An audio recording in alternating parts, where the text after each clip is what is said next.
Morning, gentlemen. I just recently rejoined Facebook, and I didn't join as Hunting Harleys because they disabled that account, and there's no one you can call. So I'm there under my name, Todd Bertrand. So before I discuss what I'm about to discuss, I'm going to run around the shop again and show the people who don't know me the current motorcycles that I currently have. We're going to have a little discussion about bikes.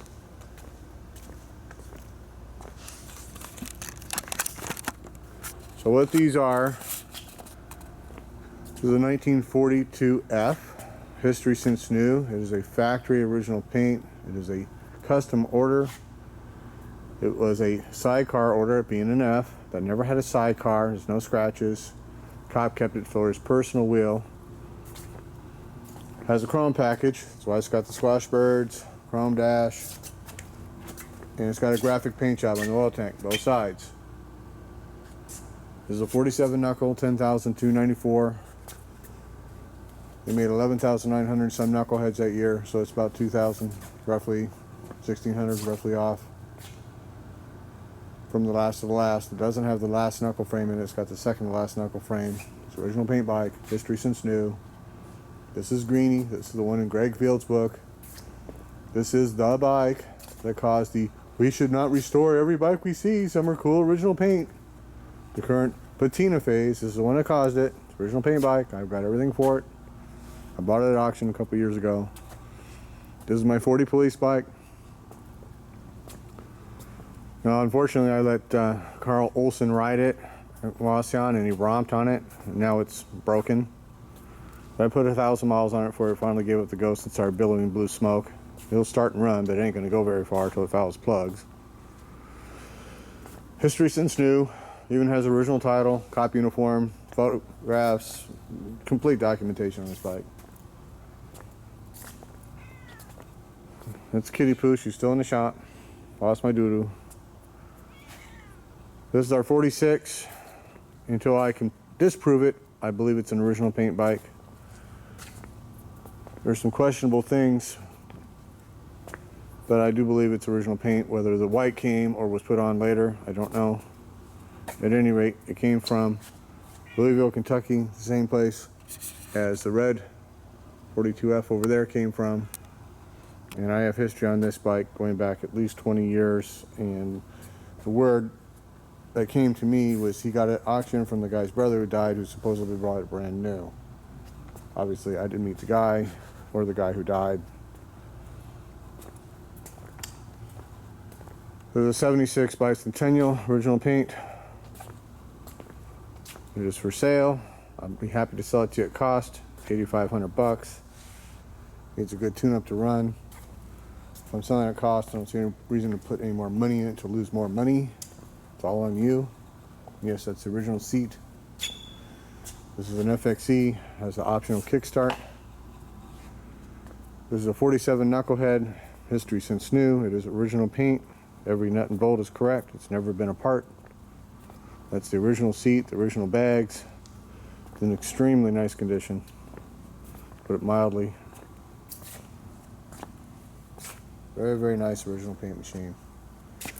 This was found from the original owner who had encased it in grease for decades. And this is my 1941 FL, first year FL. Does have the short rib case. I have videos on there running around the room, taking the belly pans off every one of these motorcycles. Guess what? They're all original matching cases. Imagine that. I have history since new on this. It is a factory graphic two-tone original paint machine. Here. Beautiful, beautiful, beautiful original paint bike. Unfortunately, it was near new condition when the owner who had it for about 20 years got it from the original owner, and all this quote-unquote patina, which is simply not caring for your motorcycle, happened at that time. But it's still a very nice bike. Very happy to get it. So, why am I making this? Well, I joined Facebook. Guy's posted, well, here's my 64. It's got one of those new electric start kits. Bolt on the end of your tranny on it. Guy said, what happened to the kicker? And he says, Let me get back in front of the camera here. Everybody knows my face.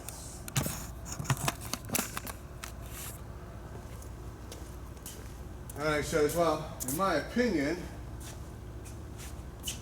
again, this is my opinion, if you have a kickstart motorcycle and you have the physical inability to kickstart that motorcycle, maybe you should seriously question your ability to ride that motorcycle.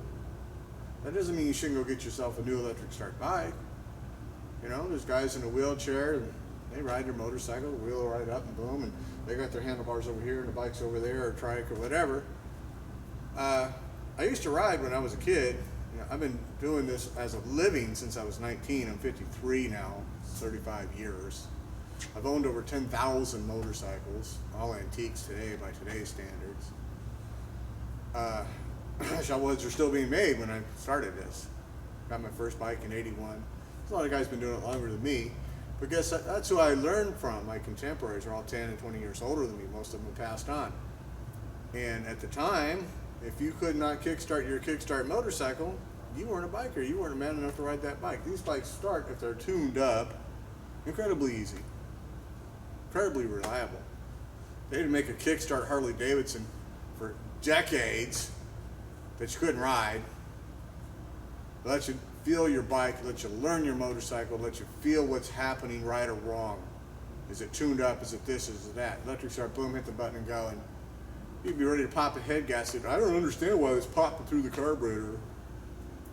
Because it got a manifold leak? Maybe, you think? I see that happen many times over the decades. People hit the button, ride it, blow it up. A kickstart motorcycle is meant to be a kickstart motorcycle. An electric start bike, guess what? It's meant to be an electric start. They knew that time was coming that people were going to wimp out and have electric start buttons, so they phased it out over quite a few years. It wasn't until 87, all of a sudden everything's electric start. No more kickstart. But for many, many years, throughout the FX period, starting in 1971, the Superglide kickstart only bike, because that's what the bikers rode, was a kick only bike. An FX was a kick only bike. Yeah, you could put an electric starter on it. Okay, you could buy it. You could put a electric starter on an XLCH, which was made through 79. There's a reason why they offered that kick only bike, because the old school guys wanted to ride their motorcycle as a motorcycle. This is what they came from. This is what people liked. Now, in 2011, I took my 39 Indian Hill Climber. Mike Terry's all, let me get you doing a burnout. I want to get a photo. Well, idiot here didn't show, hey man, let me get the video camera. I'm gonna put your phone on video, stupid fuck.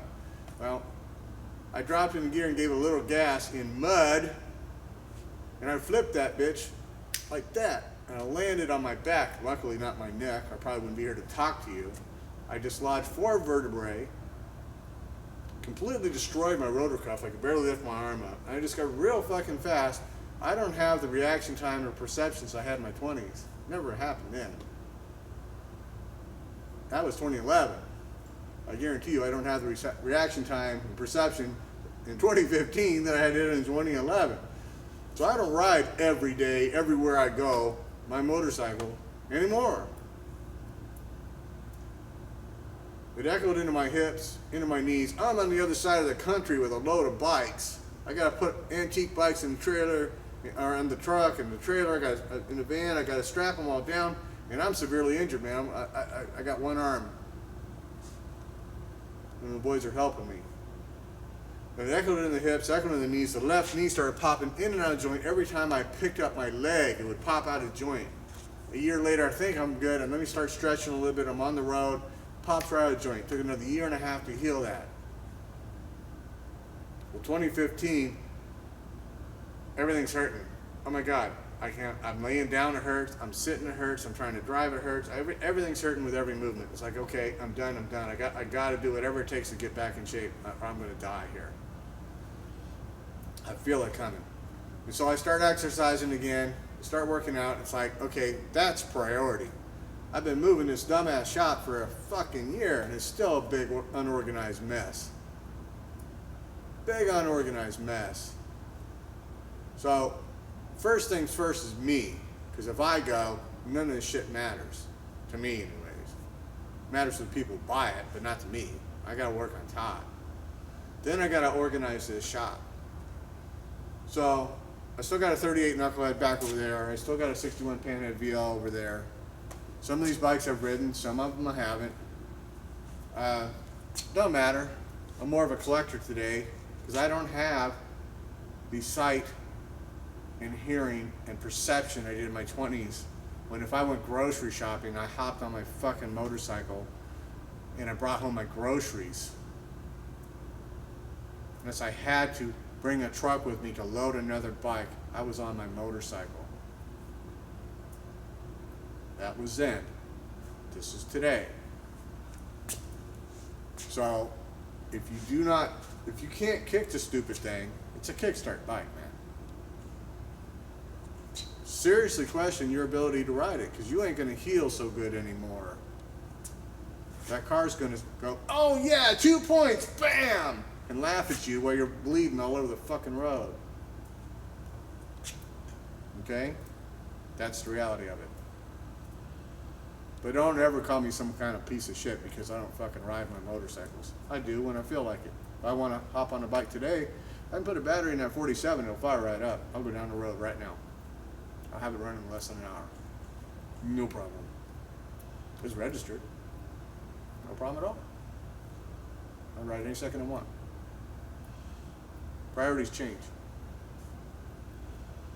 And I've done more, and I've owned more, and I've ridden more bikes than most people. That doesn't mean I've ridden around the world. I haven't. I'm not a long distance rider. I don't like riding from here to Sturgis.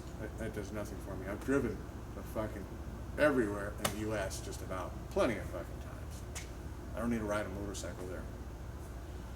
I enjoy riding backcountry-ish roads, nice and casual, on bike runs. I always end up by myself because I'm slow. I've had plenty of tickets. Don't need any more. So that's my opinion. And I'm going to post this on Facebook, and this is why I'm making this video. Let me see your collection. Let me see your video. Bye-bye.